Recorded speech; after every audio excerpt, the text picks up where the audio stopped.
Hello everyone and welcome to the latest Blood Red podcast from the Liverpool Echo. I'm your host Joe Rimmer and there was snow wimmer. No, I'm not ready. We're live. This is live TV. I've make sure you don't swear. Too much tea. I'm joined today by Ian Doyle. How are you, Ian? All right. I'm cold and wet still from yesterday, So but we'll get onto that. A meltdown myself. Snow rim meltdown, very good. Yeah. You frozen live on air? Yeah, I did. That's good. That's good. We've got all those puns in there. Flaky, so we've rescued it. Thank you very much. That's why I have two good guests on to help me. Someone else. Ian Doyle, Ian Kroll just showed his face going, stop. Right. Anyway, God. Yeah. Come on, We're fine. Nord. God, it's been one of those mornings. Nord, thank you, Nord. Thank you, Nord, for sponsoring this podcast. For putting up for this.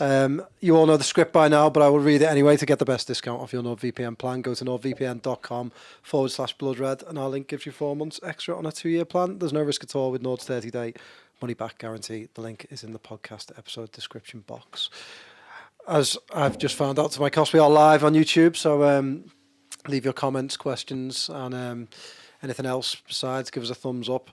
We're also on Apple Podcasts, Spotify, everywhere else, so please give us a review. And yeah, not this week. But not this week,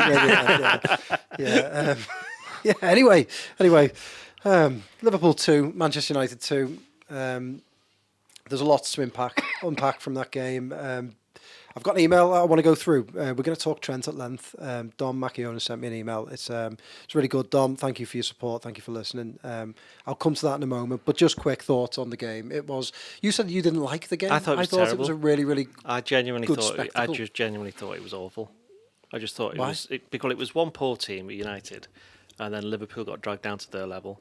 And from a personal point of view, I was absolutely freezing and my feet were soaking, so I didn't really enjoy it at all.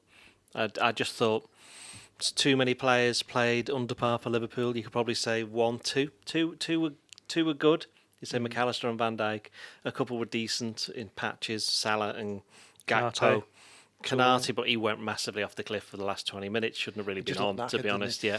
And then we're going to do Trent later on, but it wasn't just him. There were one or two others just weren't particularly great. United aren't a good team, but they're a team of frauds basically. When you look at it, if they're able to come up with a performance like that against the main, historically main rivals. And I've said this about Liverpool in the past, that you can't just turn up for one game, a couple of games a season and expect to be, this is the starting point. But, it's 2 points drop for Liverpool. But let's be honest, this is historically quite an emotional game for them. They didn't win it last year. They've taken 4 points off United this year. They took 2 last year. So that's an improvement overall over the 2 games. So it's just one where they didn't play very well at all, but they still were able to not lose. And that's a sign of a team that's probably going to be up there come the end of the season. Do you think, Theo, there's any way that all the talk before the game, there was plenty of quite disrespectful stuff, wasn't there, before the game about how many goals were they going to score? That there was the question in the press conference about will you rotate the team? There was all that sort of stuff going on. Sorry to interrupt, but I wasn't there. Obviously, you were there. Yeah. I mean, other journalists, it's a golden rule that we don't really question other journalists, but that was a bit of a daft question, wasn't it? I think it was meant as a bit of an icebreaker. I think it was also... In fact, it was the very first one. It also smells like they've been set up to ask that question, knowing the way that it works, for, as you say, a bit of a joke, but it just came across really poorly. So it wasn't a regular, was it? So it's someone who's trying to break the ice with Arne Slot, get a bit of a nice back and forth going, and it just backfired. That's what I think it was meant to be, sort of a nice joke at the start of the press conference just to get things going. It didn't. It just, I think, summed up. Hopefully they will learn from the experience. But I think there was a little bit of disrespect from the whole fan base. I think we did our predictions. I thought Liverpool would win. I'm sure you said they would win. Yeah, I think we all did. Not emphatically, but you expected to win the game because of where United are and how Liverpool have played this season. But I think there was a lot within the fan base of like, how many it's going to be. We're going to smash these. We want the game to go ahead. All that sort of thing. And I'm sure the players do try and block out a certain amount of noise. But do you think it got into their head a little bit? And when they didn't start the game particularly well, it just sort of spiraled from there, snowballed from there? Not sure that it did really. I like to think it doesn't, because they've all been winning every major honour for so many years now. They should be professional enough that outside talk about how many you're going to score past Manchester United doesn't affect them. They know these games are different to the form guide. Like we saw that last year, where they get knocked out of the FA Cup when everyone was saying, how many are you going to put past them? They draw 2-2 in the league, how many are you going to put past them? The 0-0 at Anfield when they had, 34 shots. Even in, August, September 2022, where I was going to batter them again. Was that the one they lost early in the season? There's been a few. The Rashford's one. Yeah, but there's been a few, hasn't there, where you expect them to go in and absolutely railroad them. It doesn't happen.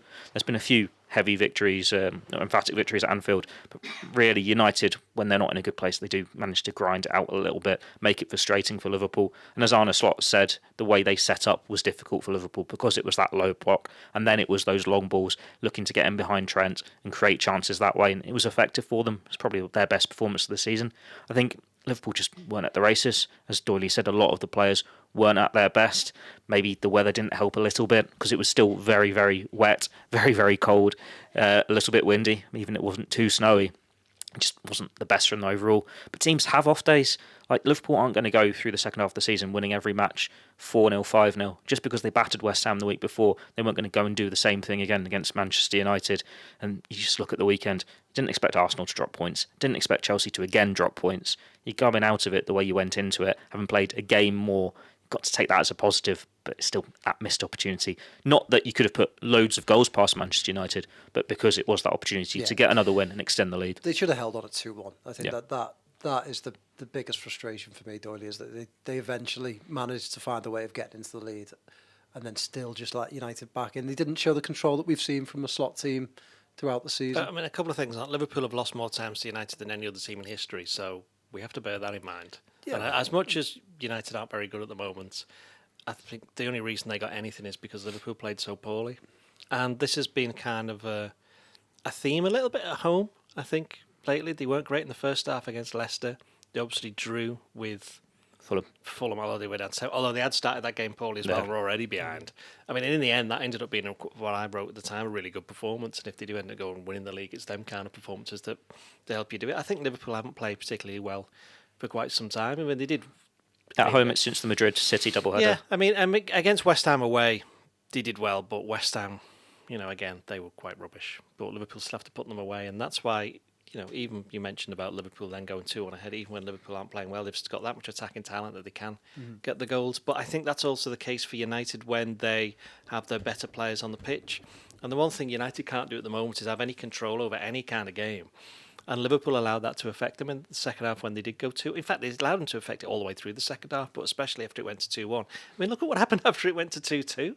Anyone could have won the game then. It was just ridiculous. It was like, I remember Liverpool got a corner in injury time, and they had everybody bar Gravenberch, I think, who was on the touchline talking to Slot, by the way, as the corner was about to come in. And I was like, this is exactly like the FA Cup game last season where United ran away and scored the winner at the end. So I think the way that United play is that they don't really want control because they haven't got the players to do it. There are a lot of individuals who now and again can put in a team effort like they did yesterday, which again goes back to why I call them slightly fraudulent team. And there's not just them; there are other teams that are like that. So yeah, I think the lack of control was partly down to Liverpool, but it was also partly down to the opposition and the way that the players tend to play, where they just have these kind of mad, parts of games where they can do things either very, very well or very, very poorly. Mm-hmm. They've just been doing a lot of poor stuff lately.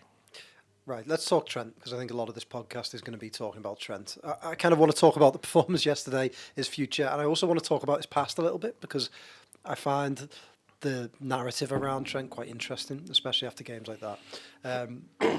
And I've had a really good email from Dom Macchione. Look, I can't read the whole thing out because it's very long. Dom said he loves the podcast, hasn't missed an episode in years, so thank you so much for your support. I will just go through the broad strokes. He sort of talks about yesterday perhaps being an ego check for Trent. It's all the talk about him being the best right back in the world and being in contention for the Ballon d'Or. Says Bradley showed more in 10 minutes than Trent did in 80. He said he thinks his passing is overrated. It's good for highlight reels, but he does give the ball away more often with shorter passing. And then he says that essentially if he went to Madrid, we'd see a Coutinho-style story, both I think at Madrid and at Liverpool, where Liverpool would adapt to not having him, and Madrid would see him perhaps not step up in the way that Coutinho did at Barcelona. And he said he thinks he's getting poor advice from his camp. And He's the for all broad that, strokes. for all that, says that that he thinks that Trent could improve and will continue to improve under Slot if he stayed. A lot there. Let's start with the performance yesterday. It was Theo. Let's face it, he had a shocker, didn't he? It was a really bad performance. Do you think that the Madrid stuff, there's been a lot of talk in the last week or so, got in his head, or do you just think he had a bad day? Could be a bit from column A and a bit from column B. Like, he was very good against West Ham, and the talk was still happening there. It's been happening all season long. We saw his celebration against West Ham, but this season he has been inconsistent. That is something Arne Slot referenced in his pre-match press conference. But this is the worst we've seen from him this season. There have been times when his passing hasn't been at it, and you look over that a little bit because he'd got an injury on international duty, or he just came back and picked up one, was against Villa, and then he was still fielding his way back. But for as great as he has been in some games, he has had some nightmares. And this one, United just targeted him. In that formation, 2 players running at him, when you know when he's not at it, at 1v1 defending, he is going to look silly. And that's what happened. You can't forgive the first goal because he gives it away. He then doesn't close down Fernandes, and he then doesn't track Martinez. That's 3 mistakes in one.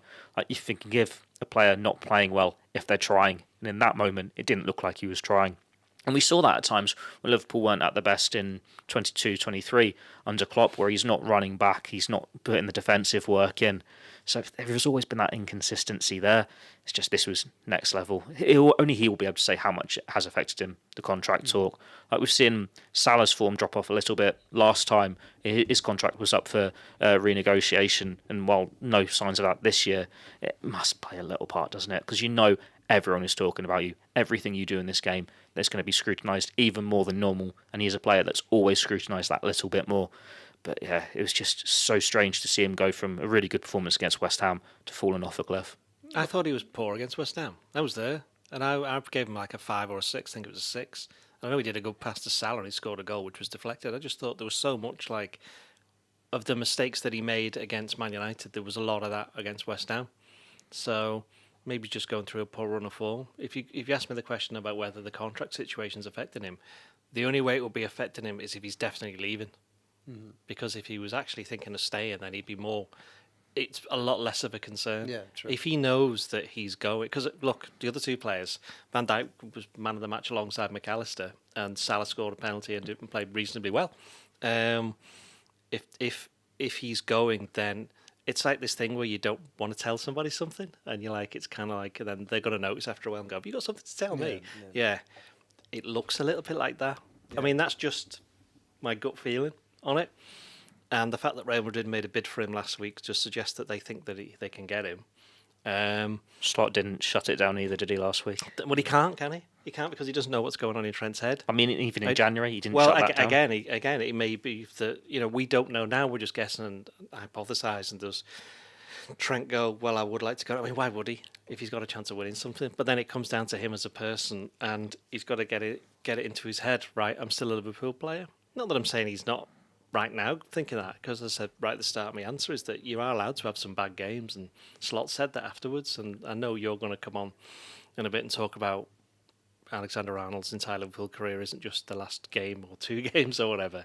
But unfortunately, the way people think is you're only as good as your last game, and we're only that interested in what's happening tomorrow and what happened yesterday. So unfortunately for him, that's the way it's going to be. And I don't necessarily think there'll be this kind of speculation with Van Dijk and Salah, because everything that's been said from the pair of them is, we're far away from getting a resolution, but that suggests you want a resolution and you want to stay. So we know that.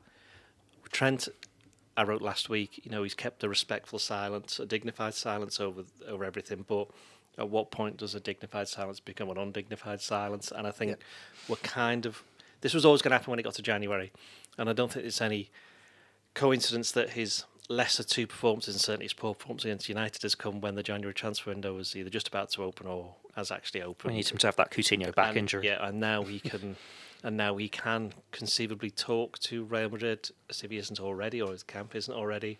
I know we've all got views on that, but he hasn't agreed a deal with Real Madrid yet. So that's the other thing as well. It's like he hasn't officially. Yeah. I think it's funny you make that joke about Coutinho, but that's why these players do have these injuries, because it takes him out the limelight, doesn't it? He It couldn't stops have the this- injury but because he there was couldn't no have that, Conor yeah, Bradley. yeah. No, I know. But just to go back to, look, I was texting some mates last night, and one of my mates said that he thinks like he should come out and say something, even if it's just to say my future hasn't been decided yet, but I'll still keep trying my best for Liverpool, you know.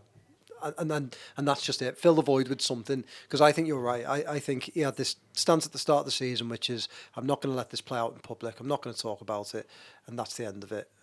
But then to me, And it didn't affect him Yeah, it at didn't- all yeah, during the yeah, first half of the no. season, not at all. but I think as soon as you start doing, I didn't like. Now it's become I real, didn't though. like all that with the celebration, because he must know that that's him flagging. I'm aware of everyone's talking about me. But what does it mean? And he knows that fans and pundits and everyone will then theorise.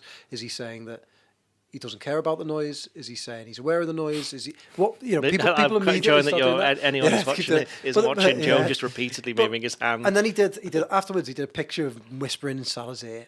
And he must know. He's not daft. He must know what's going on. And I think as well, I 100% agree with Carragher's tweet about essentially saying he's been badly advised. Obviously, Madrid has had some sort of indication you can come and get him now. Perhaps it's an attempt for him to come out in the summer if he does leave and say, well, Liverpool could have got some money for me. They decided not to. Then I left on a free. And if that's the case, and it's a big if, still we're theorising, but you know, I'm sort of saying I agree with what Carragher's saying. I just think that's really, really poor advice, because all they've done is put the spotlight back on him. Liverpool aren't really going to sell in January, are they? It's disrespectful to Liverpool, and it puts more pressure on him to come and say anything. If none of that had happened, Marca can say all they want, but if he doesn't, if Madrid haven't made that bid, then I think this carries on, and it's a little bit of easier of a period for him to get through in January. Is that would have been unhelpful for Trent then? Because obviously Liverpool can't control that Real Madrid make a bid for him. And if you're Trent, if you've not asked them, as some people believe, I'd be annoyed if I was him. well, that's my point. Yeah. To say now, has that helped them or not? I don't know. Because it's certainly not helped Liverpool, that's for sure. And this is the typical Real Madrid ploy, isn't it? Let's be honest. They're a disgraceful club in many ways. I've said this so many times. I'd sooner play for Wigan Warriors rugby league team than play for You should Real have thrown Madrid. Tranmere Rovers in there. They've had a name drop recently, haven't they? Well, Tranmere is a good team. I used to go with Tranmere. I You'd quite rather happily. play for them? Well, hang on. That sounds like a negative. I was trying to make it into a negative, but You know, someone's made a point here. Trent is vice captain, and I don't think this is a good thing for Liverpool's vice captain to be going through. You know, we've seen it before with Gerrard and things like that, but I think in this day and age, all this cryptic stuff that you see online, and then Madrid making these bids, like you say, if Madrid if they've not had any encouragement and they've gone. And that should put We you just off, though, want but him then you in. can't speak. Then if I was him, I'd be really annoyed that they've put him in that position. But I just highly doubt that. You know, we know the way things work now. Everyone speaks about it quite openly. Clubs don't tend to make offers for players that they don't think they have a chance of getting, do they? what's the best way of leaving your boy club that you've been there for years? What's the best way of doing it? Well, there isn't a good way. I don't necessarily When you think retire. there is. This is the thing, yeah. And that's what complicates it, isn't it? The fact that he is the boyhood fan, he is the vice captain. Like any Liverpool supporter in his shoes, they sign a new contract. They wait to get the armband. They spend their entire career at the club. They lift the Premier League. They lift the Champions League. They've won every major honour. They go and do it again. Every Liverpool supporter is not looking at him going, I can see why he wants to go, really. Because if you put yourself in his shoes, you stay. You don't see why it's a dilemma. I think we're all hypocrites, aren't we, when it comes to players? And I don't think that's true at all. So if you were in Trent's shoes, you're wanting to go to Real Madrid. Why not want to go and experience a different culture, play for a different club? I wouldn't blame him one bit for leaving. I definitely would not be going to Real Madrid. well, you don't like Real Madrid, but Yeah. you see what I mean. Whether you like Real Madrid, whether you like Barcelona, whether you want to go and live in Milan, I don't care. I can understand someone That's quite saying boring. Don't go on someone saying that they want to go and experience something different and go and play for the most famous team in Europe. But like Steven Absolutely. Gerrard said, it means more with Liverpool. Of course it does, but also He already has one. not everyone has to think like Steven Gerrard. And Steven Gerrard, let's not rewrite history. Steven Gerrard had a flirt with other teams, and it was only really that Liverpool won the Champions League this season. I'm sure he would have left had Liverpool not won that Champions League. But this is why Well, it's different with Trent, because he is winning everything, or he's won everything, he can win it all again. So That's interesting, actually, because then you've got the same kind of outcome. It's like Gerrard would want to leave because Liverpool have got no chance of winning anything. and Trent would want to leave because Liverpool have already won Yeah. everything. It's like, hang on, which one is it? And I don't really blame him for having that ambition. I don't think a lot of people do. I think a lot of people are accepting of it. I think this last week or so just doesn't feel very good. You know, Real Madrid making a bid, all this cryptic stuff. He doesn't say anything. He then puts in a really bad performance, and I don't really blame him for the bad performance. They happen, you know. And I think United very cleverly did a job on him. They had Fernandes picking up pockets of space around him that he couldn't really cover two players. Dalot running beyond him, and I think he needed a bit of help there, and he didn't get it. I also think that the manager could have brought him off a bit sooner. And I think he didn't want to because he didn't want to drag him off. No, I think part of the reason behind that is because Conor Bradley's not as fit as Canati. Yeah. Canati, which is why, and again we'll go on to Canati. Well, we did mention, didn't we, that he shouldn't really play the full 90 minutes. But yeah, I think it'll be interesting to see what happens over the next couple of games. We were discussing this before, weren't we? I don't expect Trent to play against Tottenham in the League Cup. That is the next game, isn't it? Yeah. And Accrington Stanley, who was it that said he's going to be made captain for that game? Yeah. Yeah. I think he probably will. He might play, and if he does, he will probably captain the team, won't he? If they drop Van Dijk, they've got to give Van Dijk a game off. And it's more likely Accrington Stanley, isn't it, than Tottenham. So again, that's if Trent then captains the team, it's just quite ironic, isn't it? But yeah, I don't know. I think it's been poor. I think he's been badly advised. I think this hasn't played out the way he thought. You know, doing his I won't speak in public hasn't potentially worked as well as he would like. And I think the way Van Dijk and Salah have dealt with it, I've got no issue with what Salah's saying. I know it's more straightforward because he wants to stay, but just coming out and being honest and saying, yeah, we're no closer. If Trent stopped and spoke to Sky after a game and they said, okay, you're going to stay, and he said, we're no closer, and I'm not going to say any more about that, it would just shut it down. That's what Van Dijk has been doing as well, isn't it? Just before that with Emre Can and Gini Wijnaldum as well. Every so often they'd offer that brief update going, nothing to say, even though you knew Wijnaldum was flirting with Barcelona, PSG when they came knocking. Can could obviously get paid a lot more going to Juventus. But yeah, it's just, like Doyle said, it's now becoming undignified because nothing's been said by him. You're second guessing him and you're painting that own picture because this is what it's looking like more and more, that he does want to go, and that's why he's not saying anything, because it feels a bit fraudulent if he says something. Maybe he does. Well, the other thing is he doesn't know whether he wants to go or not. It's as simple as that. Potentially, yeah. How much is he asking of Liverpool? It could be like a ridiculous amount. And Liverpool are like, or the other way around, Liverpool are offering him and he's still like, not sure yet, I'll get back to you. You know, these are the things that only he knows in his head. No matter how much he's being advised by whoever, it's his decision, and he quite clearly hasn't made one yet. And if he has made one, he probably now the time has come for him to come out and say, right, this is what's happening. When McManaman went, was that announced in January? When who, sorry? McManaman. No, I can't remember exactly. I mean, I was working here, wasn't I, then? But there was I remember there was a ridiculous story on the McManaman thing. Is Liverpool played a friendly, I think, against Bologna or someone like. No, it wasn't Bologna. It was someone in France. It was Boulogne. It was, and on the team flight. This is obviously the days before the internet. Someone taking a picture, and McManaman had a little badge, and it looked a little bit like the Real Madrid logo.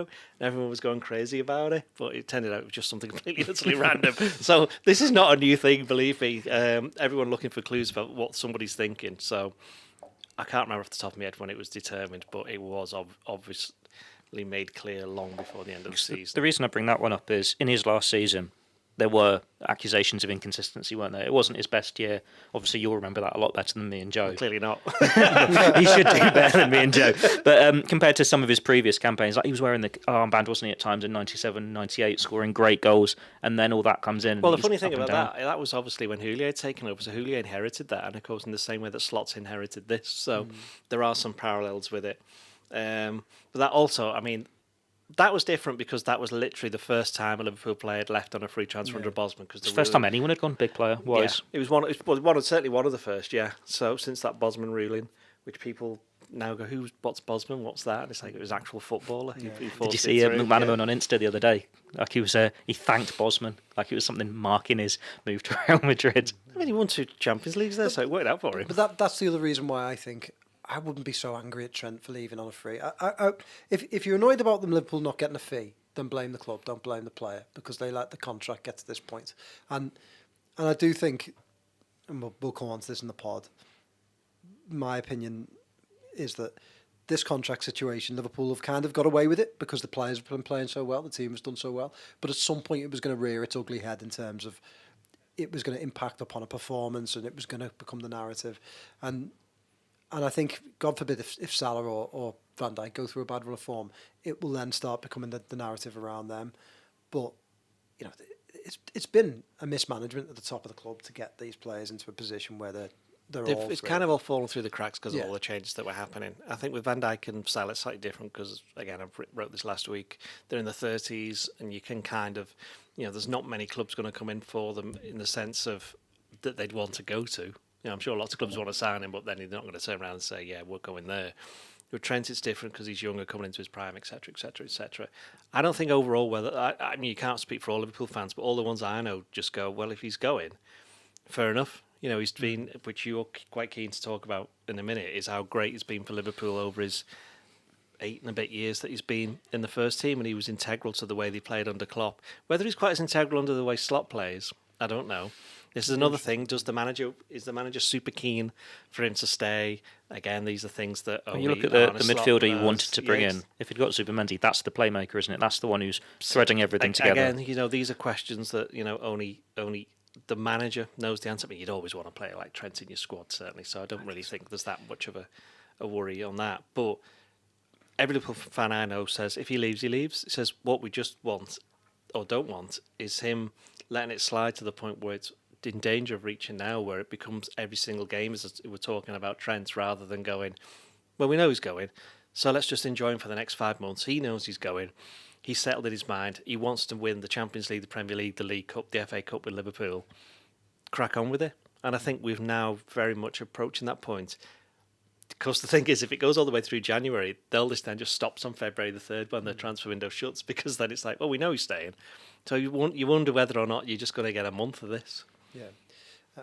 Let's talk a little bit about his legacy, his career at Liverpool, because I do think it's funny around Trent, the whole narrative. When I got into bed last night, I turned my light off, and I'm worried a moment now. later, my phone buzzed, and I had a text from the sports desk tallest person, Paul Gore, who was bemoaning Gary Neville, who yesterday decided I'm going to stand up for Trent, having pretty much slaughtered his defending for the best part of 2 years. Tried to sort of go the other way yesterday, but I thought that the punditry, you probably will have seen it afterwards. But Roy Keane saying, "No, he won't get a move to Tranmere every night in Real Madrid." He's a bit of a Bergatron at times, isn't he, Keane? I mean, I really like him, and I think he's great. I think he's great, but sometimes he just says things for effect, which you'd never get me doing that. Yeah. But the thing about Trent is, like, every time he has a bad performance, it becomes like this wider thing into, can he even defend? And I think, hang on, this isn't a player that we're seeing for the first time. He's played for Liverpool for 6 years. They've won everything.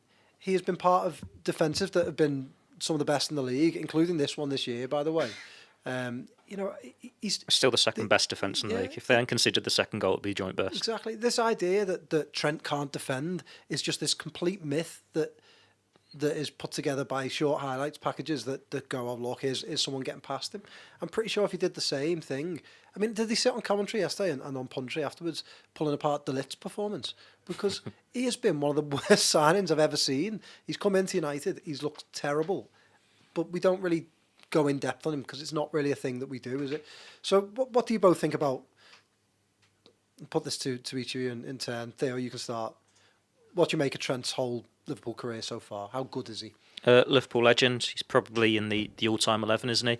Got that right back slot nailed down, and he's just completely reinvented what you expected from your fullbacks. The number of assists he's got is insane, and it's come into an era where Liverpool have won absolutely everything. And I think for much of my life and your life, you didn't think you'd see Liverpool do that again. No. You were just on the stories of the 70s and the 80s.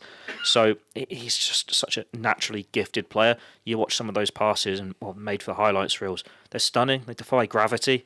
And yeah, he sometimes gets done in those one-on-one situations, but every fullback does. It's hard. And you've got really good, pacey, tricky wingers. They're going to get past you 9 times out of 10 because they're the best in the world.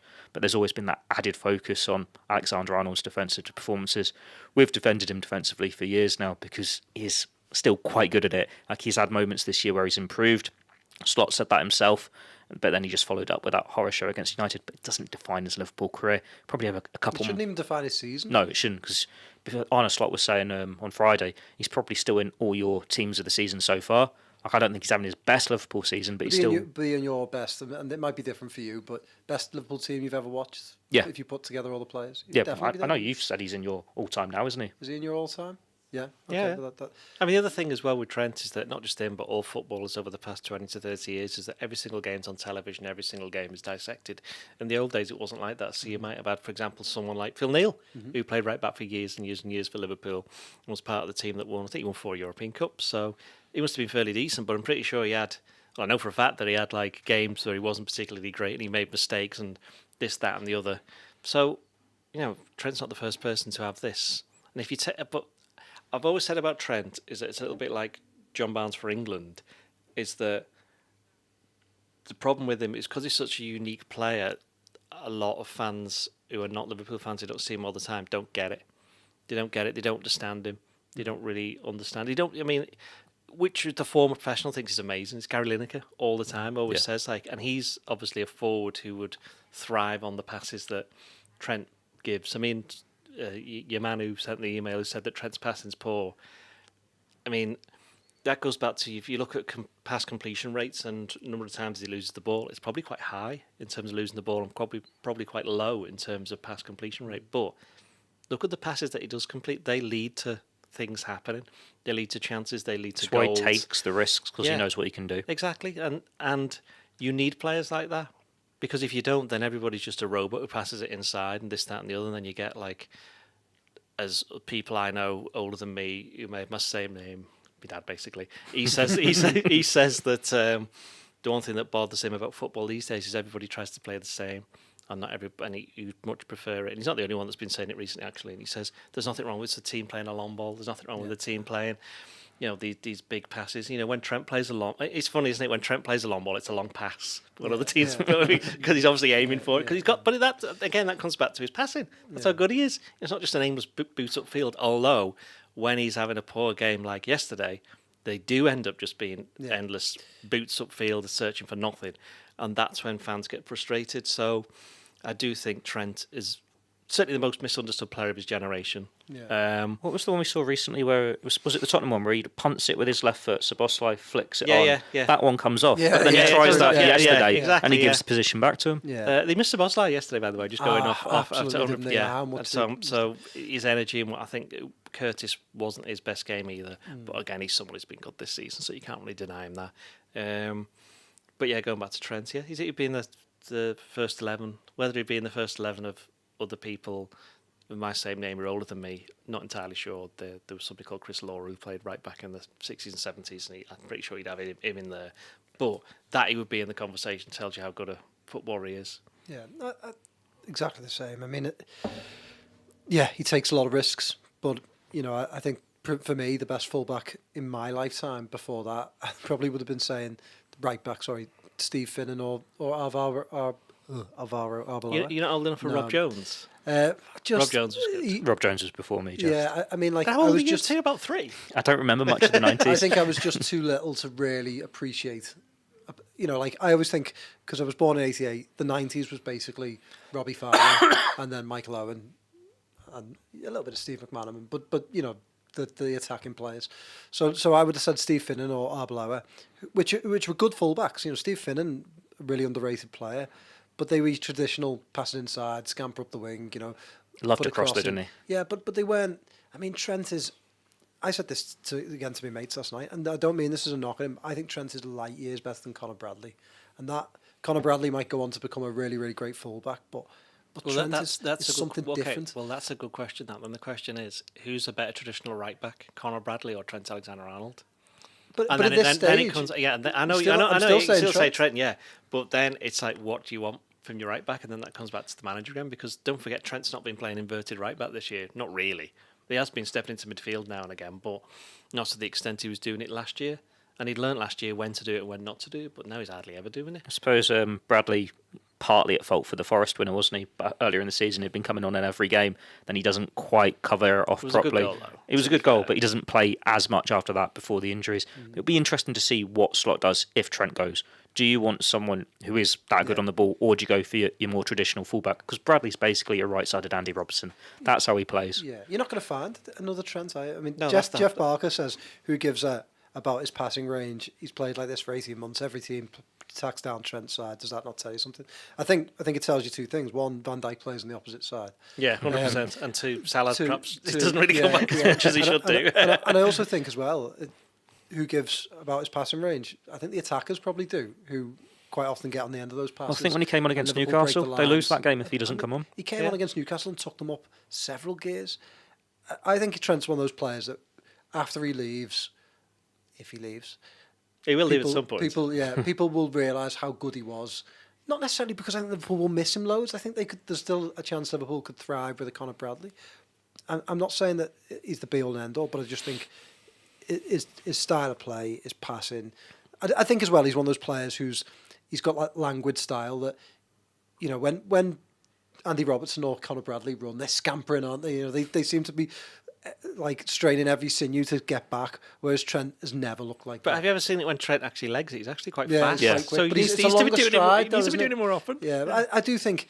I thought yesterday he just looked like someone who things went badly for him in the opening stage of the game, and he got in his own head, and you could see he was giving passes away and then just sort of like blanking rather than just getting back in position and going and getting tight. But that Martinez goal, you watch it back, it's not just Trent.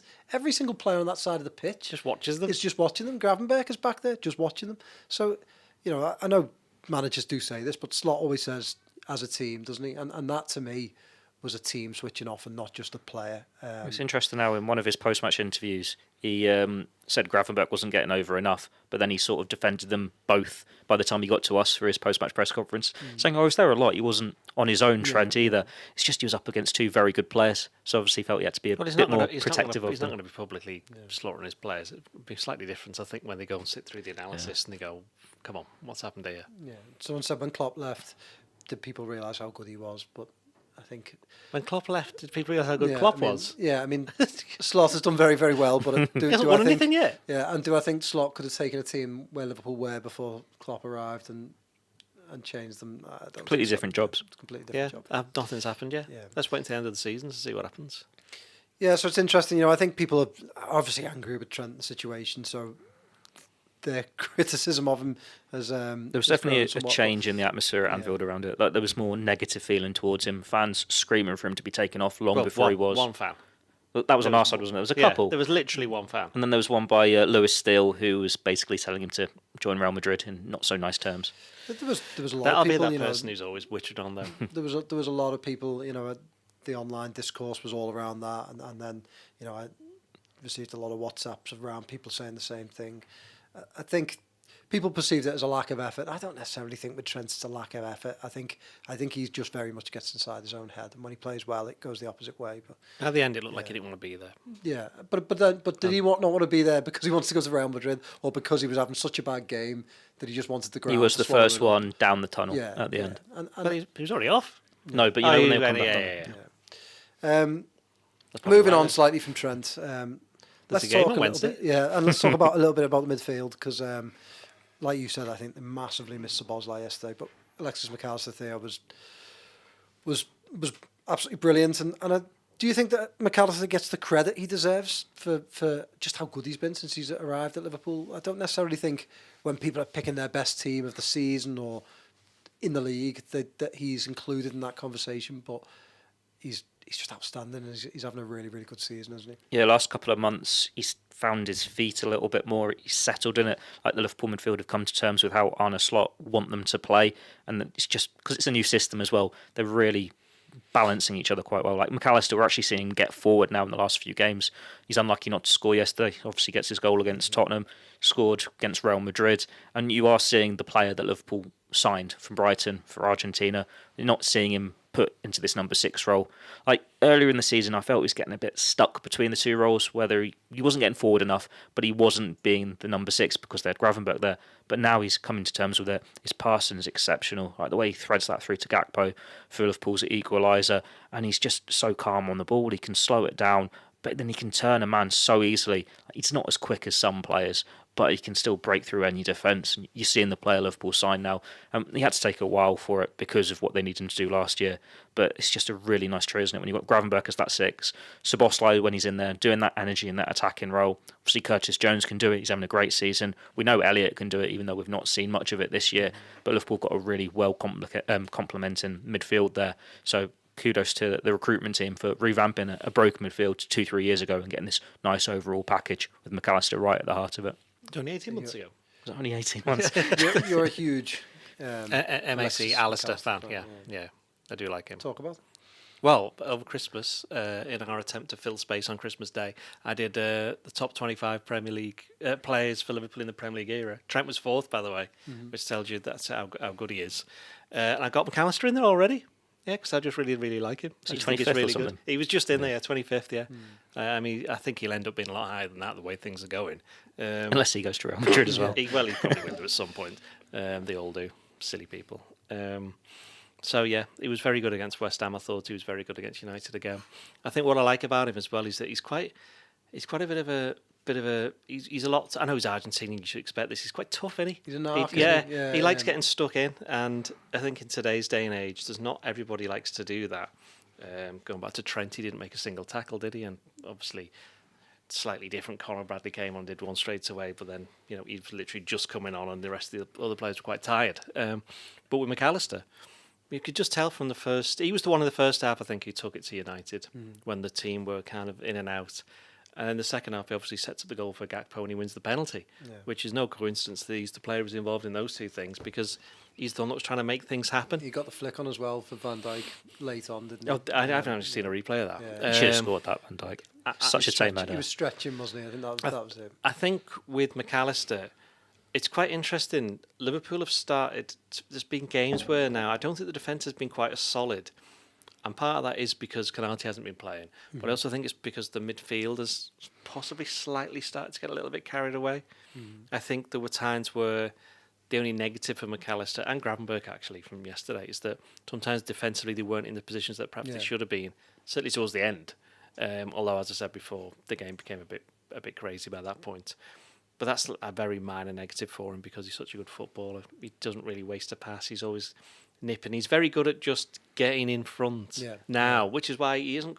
I know he got a suspension. He's had 2 suspensions actually this season, but he doesn't seem to be getting quite as booked as often as he was in the first season because he was just the sole defensive midfielder for a long time then. But now everyone is. Yeah, now he's always like nippy, and I like that about him, and I like the fact that he puts his foot in, and he can obviously play football as well, going the other way. So he's a great footballer, and he looks good with gloves on as well. Yeah, we're gonna have to start wrapping this up because I've got a call in 15 minutes. Have you? 15 minutes. Are Arsenal still title favourites, Ian? Yes. Why? Why? Look, I got a lot of grief over this. Yeah. Right. It says in the piece why. I can't be bothered going through it again. Just give us a quick. Due to the fact now that I think they've only got to play now 2 of the top 10 away from home now because they just played Brighton, so they've got a much. It's a weird top 10, isn't it? Yeah, like the big teams aren't in the top 10, and United and Spurs. Well, they've already been to Spurs and won. They've got them next game, don't they? You got them next game at home, which they probably will win because Tottenham are absolutely terrible. Although we'll come ask me that again on Thursday morning. To be fair, Carabao Cup Tottenham is different to League Tottenham. I think Arsenal have to be considered favourites because they have run City close the last 2 years. I mean, again, this is all in the piece. The thing when Liverpool won the league, they were miles ahead. And at the start of this season, looking at the fixtures, and I wrote a piece and said, Liverpool want to do anything at the top of the league, they're going to need to be ahead by a considerable distance by the end of February because they're running for Arsenal and then Man City, who, are they still in the title race? No. Man City? No. Anyway, Even their run-ins are a lot easier. What do you count as considerable? 9. So they'll be what? on that if they win the game in hand, which could be in because February. what you're doing then is you've got the games, you're putting the pressure on the other team. They have to keep on winning. And I think Arteta's made points. He said it straight before the Brighton game. Said we're a team that can carry on doing it, and then straight away they don't win a game. Brighton away is not easy. That's why I can't buy into your theory, because I totally get it. If they were level on points, I was looking at it. I was 100% looking at agree. it from pure numbers and facts, and I wasn't like an opinion as such. The fact is Liverpool are 6 points ahead. With And a game in the hand. fact is that Arsenal aren't putting together, and I keep thinking, like you, I keep thinking Arsenal will put together a run at some point. They'll win 6-7 on the bounce and really put the heat on Liverpool. And Liverpool have got some tough fixtures left, and they've got to go to some tough places, but they keep stumbling. And I watched them Saturday night, and they just didn't look very, very good at all. Really. They need signings. They need signings. They need attacking players. They might sign a striker, and again that could make a massive difference. Very good back four. Keeper's a bit iffy at times, but he can be one of the better ones in the league. It's a good midfield, but they got another injury, didn't they, against Brighton, the 17-year-old kid. Yeah. So, But then he doesn't play. That was his first Premier League yeah, start. but Saka's out for 2-3 months. So Yeah. what? Are they just going to do Jesus, It's a good Martinelli? time for him to be. If he's going to miss 3 months, 2-3 months, these are the months that he wants to be missing because of the fixtures they've got. I think as well, they are so good at one thing in the set pieces, they've become so reliant on it. I watched them the other night, and it became like they were almost like every time they win a free kick, they would get really. You could see that everyone, the fans, the management, the players would all be expecting a goal, and they We're are the like opposite watching interested. the football, aren't we? It's like when Andy Hinchcliffe was playing for Everton. Every time they got a free kick, it was like, come on. But that alone won't win you a league. You know, it'll do some good, but it won't win you a league. And I think what gives me confidence is watching Arsenal. I don't see like the way Liverpool managed to get themselves back in front yesterday was pretty impressive, considering they hadn't played well, but they've got attacking players that can cut through teams, and they don't. You know, Salah's been brilliant, but they don't just rely on Salah, do they? Diaz has had spells where he's been great. Obviously, Gakpo's having a really good season, and then their midfielders contributing. So, you know, I looked. This weekend has given me more confidence that Liverpool will win the title than previously. And But if they're down that's and after got they've dropped points. Isaac off Newcastle, you're fretting a little Oh, bit. yeah. right? They've but got two more. I just don't see them doing They've that. got 2 games coming up away from home against Nottingham Forest and Brentford. Yeah. And they won both of them last year. And it would be a big deal for them to win both of them again. this Forest year. would be huge. Yeah. And I think that's another thing, again, that comes down to the games, that some of the easy games last year become hard ones. And again, Liverpool still had them ones to come as well. Yeah. So I think those next 2 away games will, if Liverpool get through them, even with 1 win, it's big. Forest have got to play Liverpool, Arsenal, City and Chelsea at home. And they've already won at Liverpool and drawn at Chelsea. I mean, are they title contenders, do you think? I don't think they're title contenders. I think They're they're almost Are they a- title hugely botherers? Title botherers is. They're almost a bogey team for Liverpool, though, aren't they? Because they won at home in that first year. They won at Anfield this year. Well, they've they only were had- unlucky not that they lost at the City Ground last year with that last-minute header. No, they weren't really. They weren't. They really were the better lucky. team in that game. and No, they we- weren't. They weren't. Liverpool were awful They that weren't. day. No, they weren't. We do They have. didn't do weren't. anything. No, they weren't. You thought Liverpool? You thought Trent had a good game against West Ham. Anyway, go on. So did the manager or head coach. Hang on. Tuz Sanso says that with that performance, Trent's not fit to even clean the Anfield toilet. Not sure that's how you fit. Is there only one toilet? Yeah, the Anfield. No wonder the queues were always. Right, quickly, let's pick our teams for the world's greatest cup competition. And That's I'm Saturday? not talking about the FA Cup. Oh, such exciting fixtures. On Saturday, I'm talking about FA Carabao Cup's better Cup than the League Cup. on Wednesday night. Whatever. It is. We're not because I've only got 10 minutes. And Let's ask Ian, what's better, FA No, Cup no, or let's League not Cup? ask Ian. Let's ask him. FA What does Cup, he know thank you. about trophies? Everton have won the FA Cup League loads of Cup's times. better because it's less games to get to the Can business we end. just pick our teams? Can we just pick our teams? Theo, take it away. Kelleher in goal. No, we'll do the back 5. Come on. Simicast is in at left back. Van Dijk keeps his place. Quance is in because Slot said Konate can't start again. And then it's that big debate at right back. I'll go Connor Bradley, but then you're a bit anxious about making so many changes to a back four. I would agree with that. I would agree with that on the basis that Konate plays the second half and Alexander Arnold plays the last half an hour. Okay, Ian, you can pick your midfield. Wataru Endo, he's going to have to play, and he should be playing.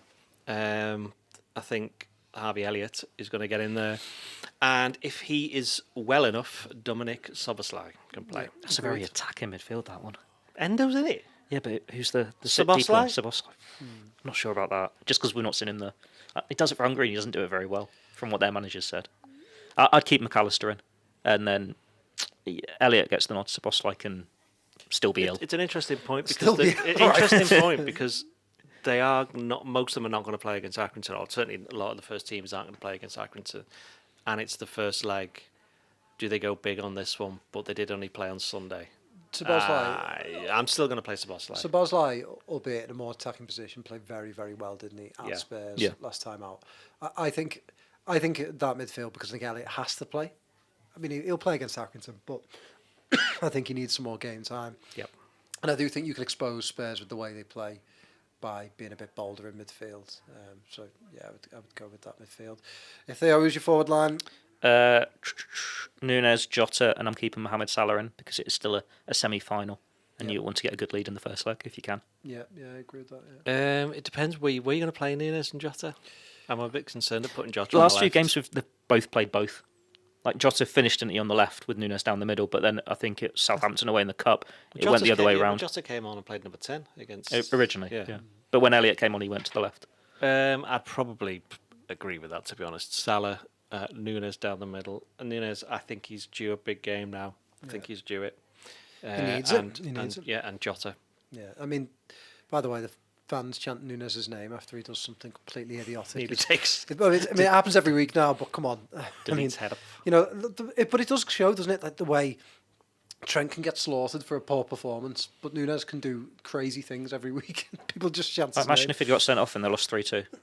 You'd be furious. Trent's fault, evidently. Yeah, but they would. I would disagree with that. I think the Nunes thing now is we're gone. We don't have to talk about him anymore. No. In that sense. Give us a prediction. 7-7. 7-0. No, he said. Come back. I'll have a think about that. 3-2. 3-2 to Tottenham. I'm going to go. I was going 3-2 Liverpool. 3-2 to Tottenham. I'm going to say 2-2. This is a massive game for Tottenham. Yeah. They will absolutely go for it, but Liverpool will have the comfort blanket of the fact that they've And got just a going to be second under leg. pressure by that second leg, isn't he? Yeah. Assuming the As league if he's form still continues. there. Yeah. He might not And I even do be there. sometimes think when you make a lot of changes, it sort of gives the side a bit of freedom to just play a little bit. And I feel like the way Tottenham play, it will allow Liverpool's players that come in.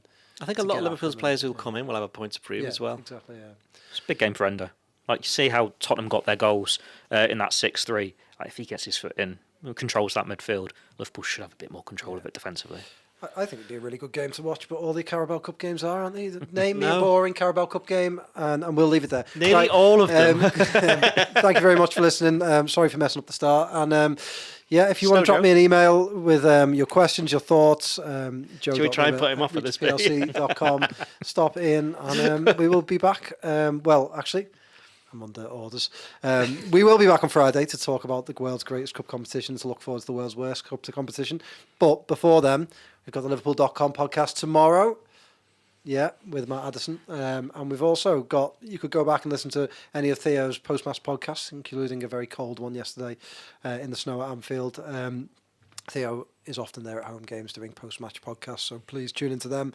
And yeah, we'll see you on Friday. Thanks for tuning in. Throughout.